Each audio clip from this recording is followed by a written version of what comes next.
Professor, estou pensando aqui. Você começou a aula de ditadura lá na queda do Jango, passou pelo governo Castelo Branco, falou dos anos de chumbo, falou do milagre econômico, da reabertura política, da campanhas direta já. Tem como montar aquela losona, uma síntese geral do período militar? Vamos para lá. Bom, então aqui a gente estabeleceu uma síntese geral do que foi a ditadura militar. Vigorou 64 até 85, então isso é importante. Vigora de 64 até 85.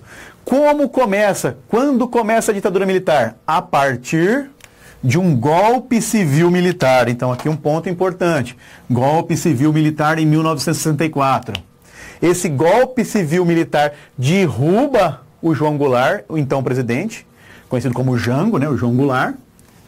E o Jango era muito ligado a movimentos sociais, a movimentos sindicalistas, e isso representava uma ameaça comunista. Então o governo militar se instaura, dá um golpe militar para evitar a ameaça de uma ditadura comunista no Brasil, isso em 64. Características do regime militar: governou por atos institucionais, né? Os AIs. Exemplo, o AI-1 é o ato que cria o governo militar. O AI-2 vai acabar com os partidos políticos. Então, dissolução dos partidos políticos. Existiam vários partidos, com o AI-2 acaba. Agora só pode ter 2 partidos durante o governo militar. O Arena, que representava os militares, e o MDB, que era a oposição. O regime militar é marcado por censura, prisões e torturas. Então, foi uma das características. Um dos AI, o AI-5, uma grande expressão. O AI-5 contribuiu muito para que o governo reprimisse movimentos de oposição. Professor, só tem isso na ditadura militar, nessa síntese? Não, tem um período chamado milagre econômico. Foi um período em que o Brasil teve um crescimento do PIB de 10% ao ano, em média. PIB, ó, 10% ao ano. Tá? Isso está muito associado ao quê? Que a gente comentou? Investimentos externos. Então não podemos esquecer isso. Foi bom, professor, o período militar? Teve um crescimento, mas temos que lembrar que ele foi decisivo para que a gente criasse uma dívida externa. Tá?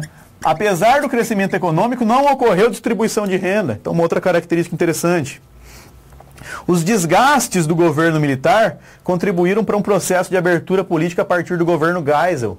O Geisel e Figueiredo, então, promoveram a abertura política. Durante a abertura política, nós tivemos a anistia ampla e restrita, pegou todos, tanto militares quanto oposicionistas. Foi revogado o AI-5, os partidos voltaram a existir. E aí o fim da ditadura militar é marcado dentro do contexto das diretas já. Em 1984 começa um movimento pedindo eleições diretas para presidente no ano de 85. As diretas já não fluíram, não vingaram, morreram, foram derrotadas. Mas na eleição de 1985 eu tinha concorrendo o PDS, que era uma herança do Arena, o PDS versus o PMDB. Que o PMDB, sim, uma herança do MDB. E nessas eleições de 1985, o PMDB vence, o PMDB representado pelo Tancredo Neves, e tem o fim ao período conhecido como ditadura militar. Tá?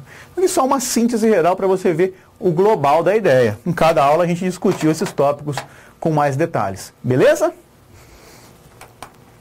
Pessoal, muito foco no período da ditadura militar. Vejam esses vídeos 1, 2 vezes. Leiam os slides quantas vezes necessário, porque não tenho dúvida alguma que na sua prova teremos uma ou mais questões sobre a ditadura militar. Beleza? Fico por aqui e até a nossa próxima aula. Galera, gostou do vídeo? Que bacana!